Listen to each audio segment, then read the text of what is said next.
fixture.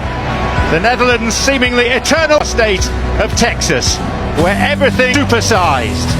Tak ada pemenang dalam duel Belanda versus Jepang di babak penyisihan grup F Piala Dunia 2026. Kedua tim harus puas berbagi angka 2-2. Berlangsung di Dallas Stadium, kedua tim saling berbalas gol. Belanda unggul lewat tandukan Virgil van Dijk di menit ke-51. Namun Jepang menyamakan skor melalui tembakan Keito Nakamura di menit ke-57. Belanda kembali memimpin melalui tembakan Crescencio Somerville di menit ke-64. Namun sundulan unik Daichi Kamada memastikan skor imbang 2-2. Dengan hasil ini, Jepang ada di urutan pertama dengan 1 poin, unggul aturan fair play dari Belanda yang mengantongi 3 kartu kuning.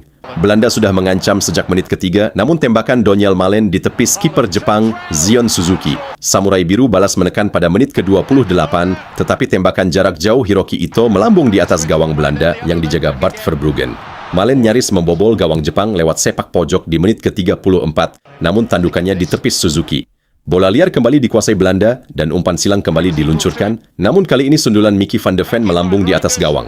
Percobaan Belanda berikutnya hadir lewat tembakan Cody Gakpo di menit ke-36, namun bola gagal mengarah ke gawang. Jepang tak diam saja. Keito Nakamura mendapat kans di menit ke-43, namun tembakannya dari dalam kotak penalti melenceng dari target. Peluang Ayase Ueda di menit ke-45 juga tak menemui sasaran.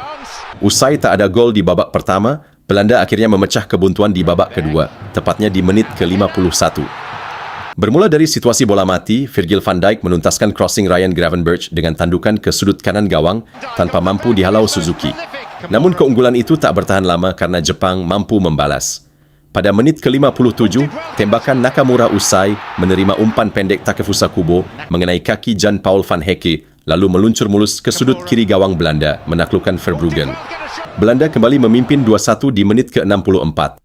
Bermula dari aksi Gravenberch yang sukses menarik barisan belakang Jepang, bola diumpan kepada Crescencio Somerville yang mendapat ruang kosong di sisi kanan.